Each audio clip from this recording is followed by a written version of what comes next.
Assalamualaikum warahmatullahi wabarakatuh.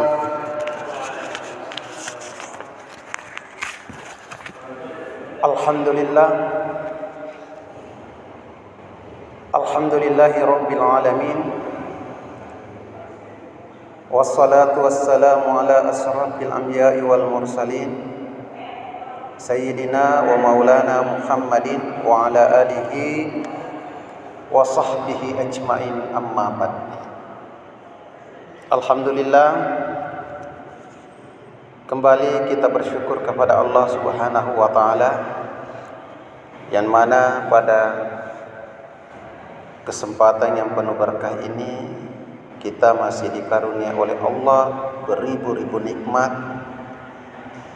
entah itu nikmat hidup, nikmat kesehatan tubuh, nikmat kesempatan, nikmat persaudaraan, nikmat iman yang kokoh masih tertancap di dalam hati kita, sehingga kita melaksanakan kewajiban tugas dan kewajiban kita sebagai hamba Allah dan sebagai khalifatun fil ardi atau pemakmur bumi. Salawat dan salam tak lupa kita kirimkan kepada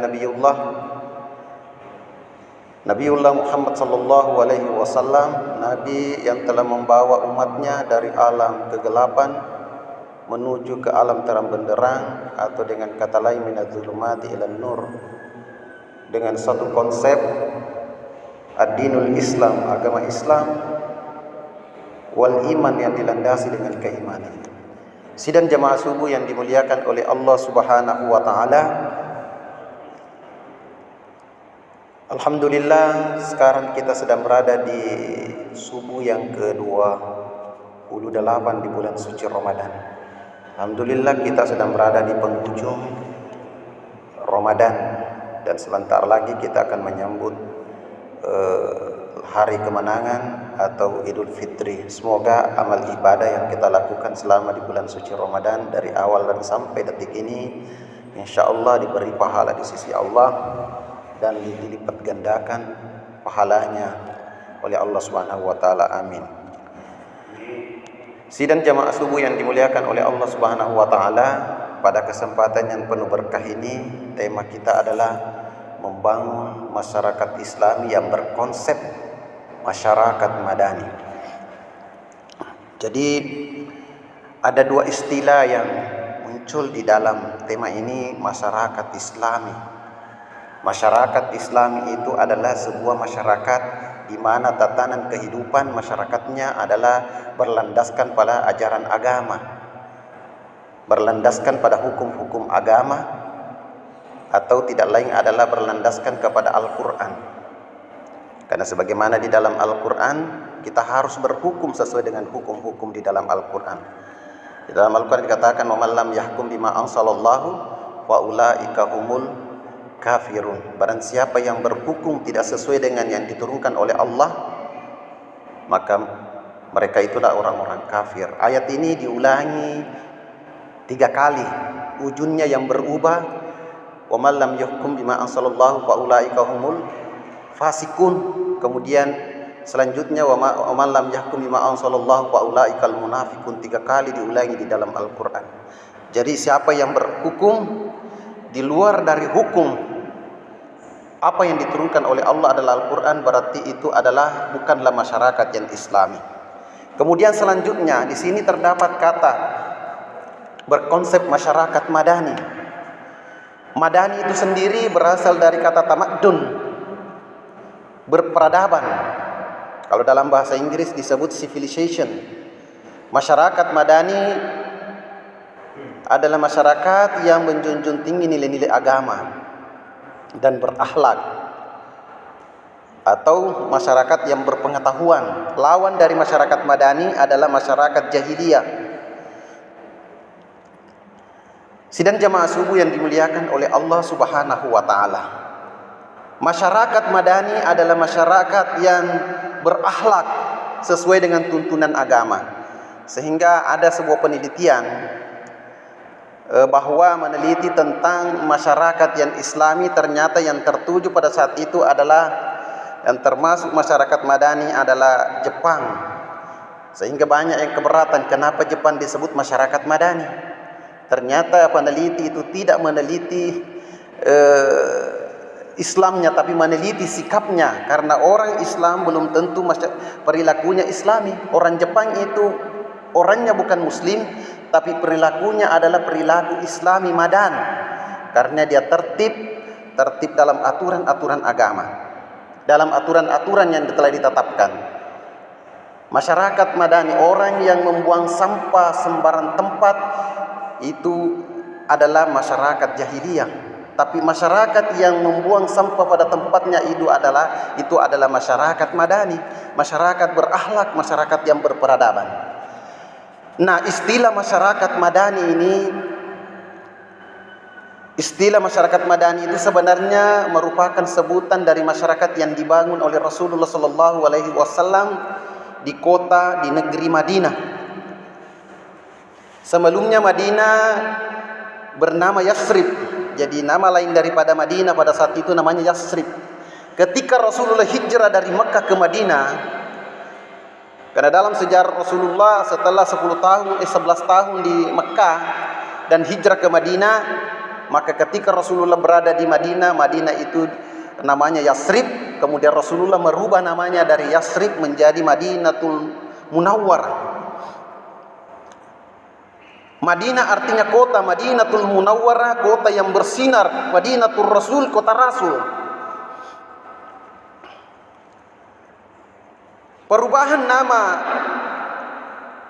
Yasrib menjadi Madinah, Madinatul Munawwarah, Madinatul Rasul adalah pada hakikatnya adalah inisiatif Rasulullah sallallahu alaihi wasallam untuk membangun suatu masyarakat yang berperadaban, masyarakat yang berakhlak. Masyarakat Madani pada waktu itu adalah masyarakat yang menjunjung tinggi nilai-nilai kemanusiaan, yang berlandaskan pada ajaran agama dan maju dalam ilmu pengetahuan dan teknologi, yang sikapnya adalah sangat menjunjung tinggi nilai-nilai toleransi, baik toleransi antar saudara sesama kaum muslimin, sesama orang muslim, maupun toleransi antar non muslim atau di luar dari agama Islam. Jadi Rasulullah ketika hijrah dari Makkah ke Madinah, dia itu memiliki sikap toleransi baik sesama muslim, karena di Madinah itu dihuni berbagai kabilah itu adalah suku. Dan di Madinah pada saat itu hijrah Nabi bukan muslim semua penduduknya, Pak. Di situ ada Yahudi, kemungkinan Nasrani dan musyrikin. Masyarakat Madani itu sebagaimana yang digambarkan di dalam Quran surah Saba ayat 15, laqad kana li sab'in fi maskanihin ayatun jannatani an yamini wa simalin kulu mir rizqi rabbikum waskuru lahu baldatun thayyibatun rabbun ghafur. Artinya sesungguhnya bagi kaum Saba ada tanda kekuasaan Tuhan di tempat kediaman mereka, yaitu 2 buah kebun di sebelah kanan dan di sebelah kiri. Kepada mereka dikatakan kepadanya, makanlah olehmu rizki dari Tuhan, dianugerahkan Tuhanmu dan bersyukurlah kepada Tuhanmu yang maha. Negerimu adalah negeri yang dirahmati dan diampuni oleh Allah Subhanahu wa taala. Inilah salah satu cuplikan di dalam Al-Qur'an merupakan negeri masyarakat Madani, kerajaan Sabah, yang dimana ratunya pada saat itu adalah Ratu Balqis. Itu salah satu contoh masyarakat Madani, masyarakat yang berperadaban, masyarakat yang berilmu pengetahuan. Sidang jamaah subuh yang dimuliakan oleh Allah Subhanahu wa taala. Masyarakat Madani, dalam konsep membangun masyarakat Madani ini dibutuhkan sosok yang berakhlak mulia sebagai bentuk untuk mewujudkan kebijakan-kebijakan dalam membangun masyarakat Madani, masyarakat yang berperadaban. Nah, Rasulullah ketika hijrah dari Mekah ke Madinah, ada beberapa langkah yang dilakukan untuk menata masyarakat Madinah. Karena kalau kita kaji Rasulullah sallallahu alaihi wasallam ketika hijrah di Mekah, dari Mekah ke Madinah berbeda situasi dan kondisi. Kalau di Mekah Rasulullah banyak mengalami gangguan penyiksaan dari kaum kafir Quraisy. Tapi di mana di Mekah kita biasa lihat di sejarah, sahabat-sahabat banyak yang disiksa, seperti Bilal bin Rabah disiksa karena ketahuan dari tuannya masuk Islam, dan banyak sahabat-sahabat Rasulullah yang mengalami penyiksaan. Itu artinya bahwa Rasulullah di Mekah, umat Islam pada saat itu belum memiliki kekuasaan di Mekah.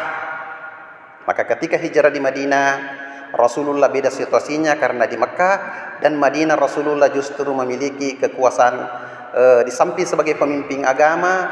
Kalau kita kaji dalam fikih siasa, fikih politik, itu ternyata Rasulullah di Madinah itu bukan hanya sebagai pemimpin agama saja, Pak. Dia adalah pemimpin negara, dikenal dengan negara Madinah, sehingga di situ dikenal dengan Piagam Madinah. Nah, ketika Rasulullah hijrah di situ, Rasulullah mengumpulkan para kabilah-kabilah di Madinah dan suku-suku dan agama-agama yang menghuni ke Madinah pada saat itu. Dan inilah satu strategi politik Nabi. Jadi kalau kita berbicara bahwa Islam itu anti politik, justru tidak. Politik itu bebas nilai sebenarnya, Pak. Artinya kalau politik itu kita gunakan ke hal yang positif, maka akan bernilai positif. Tapi ketika kita gunakan kepada hal yang negatif atau yang buruk, maka akan bernilai buruk. Karena Nabi sendiri ketika hijrah ke Madinah itu salah satu strategi politiknya supaya mampu menguasai Madinah. Karena politik ketika diartikan secara bahasa itu artinya adalah strategi untuk penguasaan suatu wilayah. Langkah-langkah yang dilakukan oleh Nabi bagaimana supaya Nabi melaksanakan visi misinya berdakwah di Madinah, makanya dia mempersatukan penduduk Madinah tanpa melihat suku, kabilah, dan agama. Makanya di dalam Piagam Madinah itu terdiri dari 47 pasal. Ketika ingin dicetuskan Piagam Jakarta, maka tokoh-tokoh di Jakarta itu mengambil naskah dari Piagam Madinah itu, mencocokkan dengan Piagam yang akan dilaksanakan di Jakarta pada itu adalah Piagam Jakarta. Maka langkah yang pertama yang dilakukan oleh Rasulullah ketika hijrah dari Mekah ke Madinah adalah, yang pertama ketika sampai di Madinah, Nabi melakukan langkah pertama adalah membangun Masjid An-Nabawi. Jadi ketika Rasulullah dari Mekah ke Madinah, apa langkah pertama Nabi? Nabi tidak membangun pasar, Nabi tidak membangun istana, tapi apa yang pertama dilakukan oleh Nabi adalah membangun masjid. Jadi masjid itu merupakan tempat yang sangat istimewa, karena ketika Rasulullah hijrah, yang pertama yang difikirkan adalah masjid. Bukan memikirkan tentang pasar, fasilitas umum, tapi masjid. Kenapa? Karena masjid ini pada masa Rasulullah SAW hijrah dari Mekah ke Madinah bukan hanya berfungsi sebagai tempat beribadah, tapi pada saat itu masjid itu digunakan sebagai tempat bermusyawarah dan kegiatan-kegiatan keagamaan. Dan inilah yang harus kita contohkan sebenarnya dalam situasi dan kondisi saat ini. Masjid ini ketika kita berkata bahwa memakmurkan masjid itu, sebenarnya masjid itu bukan hanya memakmurkan masjid ketika kita melakukan kegiatan sholat, tapi kegiatan-kegiatan yang kita lakukan di masjid ini yang bernuansa agama, termasuk ketika ada permasalahan, kita bermusyawarah, dijadikan masjid itu tempat berkumpul dan memutuskan suatu perkara. Rasulullah dalam sejarah ketika ada masalah, entah itu persoalan perang dan hal-hal yang lain, dia mengumpulkan sahabat-sahabatnya di masjid dan bermusyawarah. Dan kegiatan-kegiatan di masjid termasuk kegiatan-kegiatan keagamaan, termasuk pengajian. Alhamdulillah kalau kita lihat masjid kita ini bukan hanya berfungsi sebagai tempat beribadah. Alhamdulillah kegiatan-kegiatan pengajian, bahkan pembinaan-pembinaan para mu'allaf, itu salah satu memakmurkan masjid. Jadi memakmurkan masjid itu seperti saya jelaskan beberapa malam yang lalu adalah menghidupkan masjid. Dalam menghidupkan masjid itu ada dua, menghidupkan secara fisik. Menghidupkan secara fisik di sini mungkin perannya PKM. pengurus kesejahteraan masjid. Kalau di masjid lain disebut DKM, Dewan Kesejahteraan Masjid. Di sinilah perannya, bagaimana menghidupkan masjid dari segi fisiknya, seperti pembangunan masjid, bagaimana menata masjid dengan baik, memasukkan ada AC-nya supaya kita bisa beribadah dengan aman. Di sinilah perannya PKM dan DKM. Bagaimana menata masjid ini lebih bagus. Itu namanya menghidupkan masjid secara fisik, dan menghidupkan masjid secara non fisik. Ini non fisik, inilah kegiatan-kegiatan di luar dari perawatan dan pembangunan masjid, termasuk di dalamnya kita gunakan masjid ini sebagai tempat kita beribadah. Jadi selesai bulan Ramadan ini, disinilah akan dilihat siapa lebih istiqomah mengisi mengumpulkan masjid ini. Jangan hanya pada saat bulan Ramadan kita ramai-ramai mengisi sholat berjamaah di masjid. Ramadan tidak ada, masjid sunyi.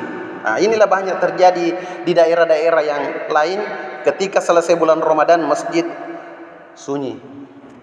Berarti dia adalah hamba Ramadan, bukan hamba Allah. Inilah nanti jadi terbagi, nanti setelah Ramadan terbagi kondisi masyarakat. Ada yang menjadi masyarakat hamba Ramadan. Hamba Ramadan itu artinya dia hanya rajin ke masjid, rajin beribadah di masjid pada saat bulan Ramadan. Selesai bulan Ramadan sudah tidak muncul di masjid, berarti dia hamba Ramadan. Kalau hamba Allah adalah selesai Ramadan tetap ke masjid, tetap melaksanakan ibadah di masjid, berarti itu adalah hamba Allah yang sebenar-benarnya. Jadi memakmurkan masjid tadi. Yang kedua adalah menghidupkan masjid non fisik, seperti kegiatan berjamaah dan kegiatan-kegiatan lain seperti pengajian dan lain-lain sebagainya. Ini namanya memakmurkan masjid. Itu kenapa Rasulullah pertama sampai di Madinah masjid yang dibangun? Karena masjid fungsinya bukan cuma tempat sholat, tempat kegiatan-kegiatan keagamaan lainnya. Karena memang salah satu hadis Rasulullah mengatakan, ahabbul biladi ilallahi masajiduha wa abghadul biladi ilallahi aswaquha. Tempat yang paling dicintai Allah di muka bumi ini adalah masjid Allah. Dan tempat yang sangat dibenci oleh Allah di muka bumi ini adalah pasar. Kenapa pasar? Kenapa tempat yang disuka oleh Allah masjid, sementara yang dibenci pasar? Di pasar itu Pak, mungkin ada orang baik, tapi di dalam itu juga berkumpul orang-orang jahat. Ada yang melakukan penjualan sistem yang bertentangan dengan Islam, seperti sistem riba, tipu menipu dan lain sebagainya. Masjid ini, orang yang ke masjid adalah orang yang betul-betul ingin beribadah dan sujud kepada Allah.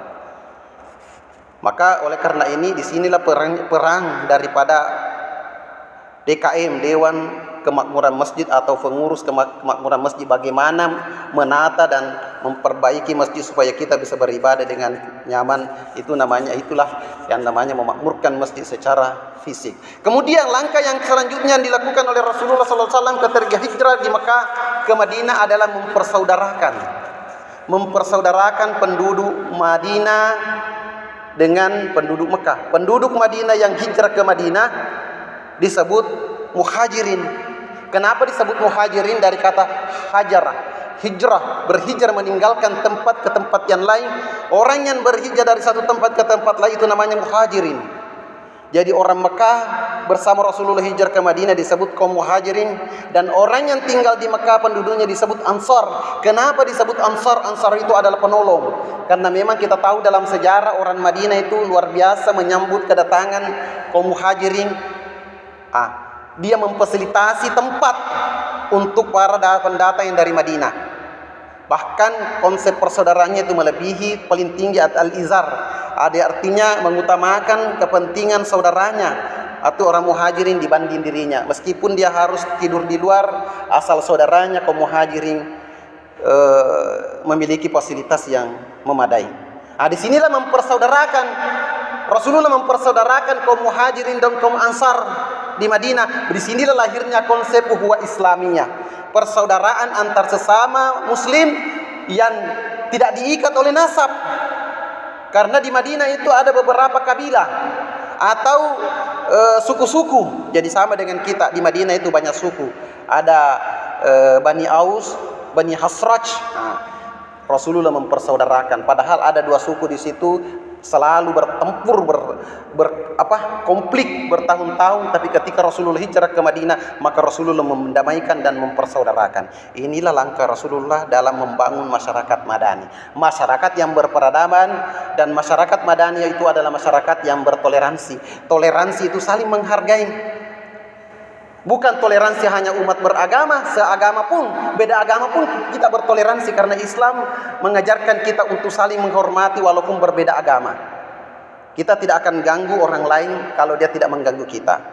Kemudian langkah terakhir Rasulullah ketika berada di Madinah membangun masyarakat Madani adalah itu tadi, perjanjian untuk saling membantu penduduk Madinah. Makanya di penduduk Madinah, di masyarakat ketika Rasulullah hijrah dari Makkah ke Madinah, maka semua penduduk Madinah, entah itu mau muslim, bukan muslim, kaum musyrikin, dia bikin perjanjian. Perjanjian itu dikenal di dalam sejarah namanya Piagam Madinah. Piagam Madinah itu isinya ada 47 pasal. Di antaranya adalah kaum siapapun yang ingin, salah satu di antaranya adalah siapapun yang ingin merusak tatanan kehidupan di Madinah, maka semuanya harus bersatu membela Madinah, kota Madinah pada saat itu, entah itu mau muslim, kaum musyrikin, dan kaum Yahudi. Itulah strategi Nabi dalam berpolitik. Kenapa Rasulullah mempersatukan?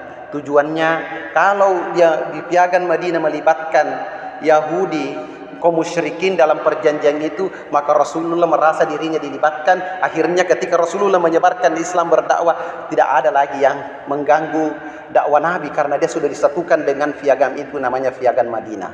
Dan inilah salah satu contoh bahwa Rasulullah itu betul-betul uswatun hasanah, sebagaimana di dalam Al-Quran, laqad kana lakum fi rasulillahi uswatun hasanah. Sungguh pada diri Rasulullah itu suri toladan yang baik. Suri toladan yang baik atau contoh yang baik. Rasulullah itu bukan hanya menjadi pribadi yang baik, tapi dia juga adalah masyarakat yang baik. Karena beda itu, masyarakat ada orang pribadi yang baik atau kesolehan pribadi dan kesolehan sosial.